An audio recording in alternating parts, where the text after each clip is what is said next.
Narito ang resulta ng mga ikinasang anti-illegal drug operations sa iba't ibang bahagi ng bansa sa loob ng 4 na araw.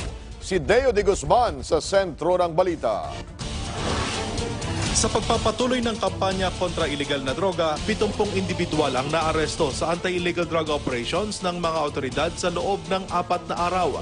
16 ang naaresto sa Bacolod, tig-5 sa Rizal at Zamboanga Peninsula, habang tig-4 sa Cavite at Cebu.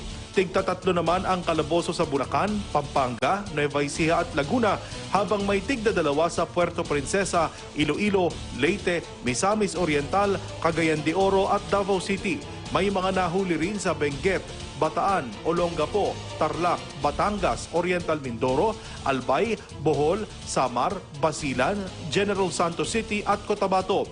Mahigit 800,000 pisong halaga ng hinihinalang illegal na droga ang nakuha sa mga sospek. Deo de Guzman, para sa Bayan.